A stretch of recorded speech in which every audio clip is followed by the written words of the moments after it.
Assalamualaikum warahmatullahi wabarakatuh. Hello everyone. It is an honor for me to present this article in international conference. My name is Riyanti and I come from Masum University majoring in English Education Department. This article entitled An Analysis English Difficulties Pronunciation and Influencing Factors Used by Sundanese Students. This article collaboration with Miss Ayang Winda and also Miss Eva.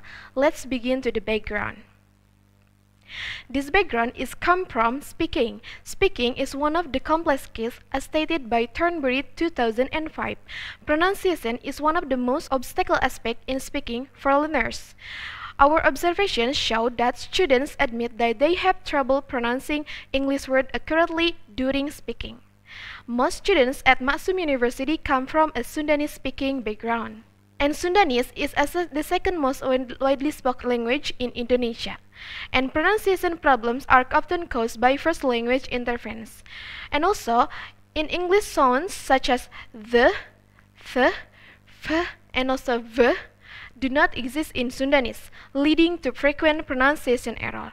That's why this article was conducted to analyze English pronunciation difficulties and influencing factors by use Sundanese students. From those background, there are three research questions that to be addressed. The first one, what are the common difficulties? The second one, what factor influence these pronunciation difficulties? And the third one, what are the strategies that students use to overcome their pronunciation difficulties? From those research questions, there are three research purposes that to be addressed. The first one, to analyze the common pronunciation difficulties. The third one, to investigate the factor. And the third one, to explore the strategies that students use to overcome their pronunciation difficulties. To answer the research question, there are some theories that I use. The first one, pronunciation. Pronunciation involves both sound production and perception as stated by Roach 2008 and also Crystal 2003. There are two key features.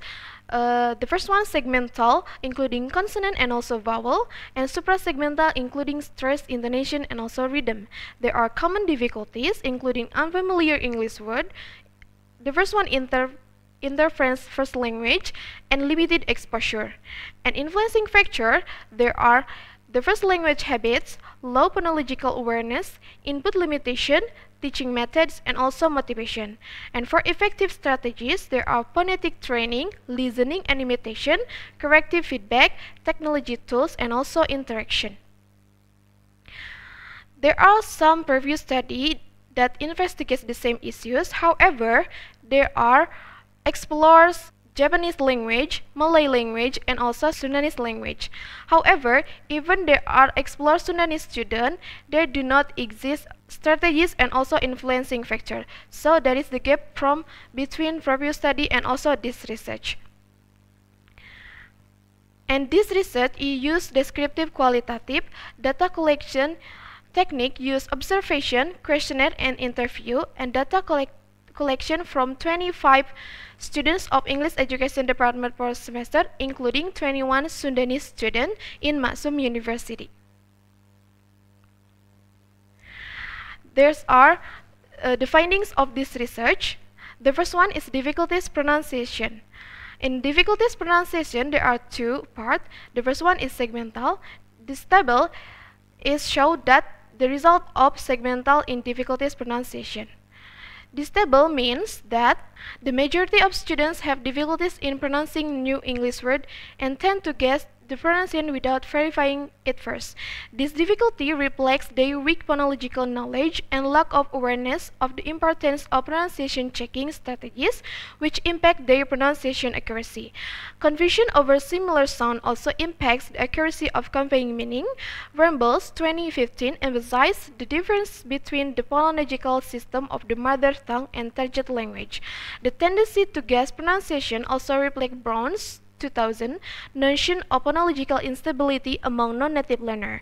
Vowel cluster and diphthongs in English are not only challenging in terms of articulation, but also due to the discrepancy between spelling and pronunciation, orthographic irregularity.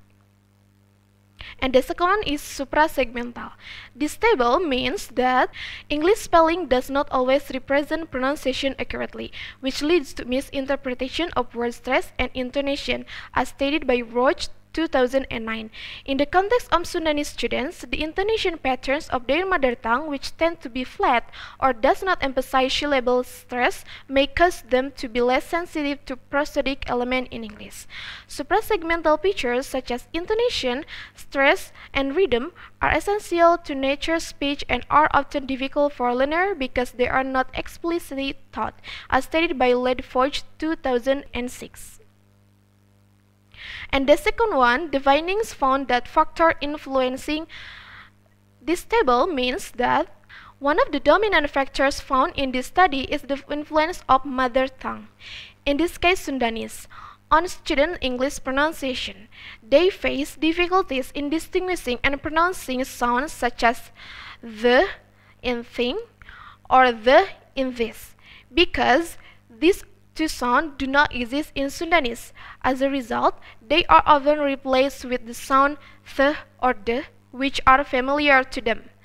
The lack of exposure to authentic pronunciation models result in the formation of inaccurate mental representation of sounds, causing learners to experience difficulties in identifying and reproducing correct pronunciation. This increases the likelihood of articulation errors, especially with new or unfamiliar words. Respondents did not actively seek or pursue authentic input in the form of voice recording, conversation, or dialogue from native speakers. They emphasize that foreign language learners need frequent, meaningful, and international exposure to spoken language spoken well by native speakers in order to internalize prosodic, intonation, and segmental pattern accurately. Most respondents admit that they rarely practice English pronunciation outside of class, hour, or the classroom environment. The respondents are aware that English pronunciation often does not match the way words are written, and they seem to try not to rely on spelling as their only reference. This finding indicates a very good level of phonological awareness among respondents regarding the discrepancy between spelling and pronunciation in English. And the third one, there are strategies to overcome the difficulties. This table means that there are 5 strategies that they use to overcome the difficulties. The first one, phonetic training and awareness, as stated by Celsa Murcia 2010, to understand between phonetic symbol and actual sound. The second one is listening and imitation, as stated by Brown 2007, that's sensitive to differences in sound within English language. And the third one is feedback and corrective techniques by Saito 2020, trigger noticing and restructuring internal phonological system. And the fourth one is use of technology, as stated by Chun 2016, to practice through repetition tailored to individual needs. And the last, engaging in conversation, as stated by Celsa Murcia 2010, to development of motor speech control. So this article, it can be concluded that the first one, difficulties, there are 3 difficulties, which are difficulties with new or unfamiliar words, confusion with similar words, and vowel cluster and diphthong error. And 4 factors, the first one is first language influence, lack of exposure native input, learners related factors, pronunciation influenced by spelling written. And the last, for the strategies, the first one, phonetic training and awareness listening and imitation, feedback and corrective technique, use of technology, and also engaging in conversation. That's all my presentation. Thank you so much for attention. Wassalamualaikum warahmatullahi wabarakatuh.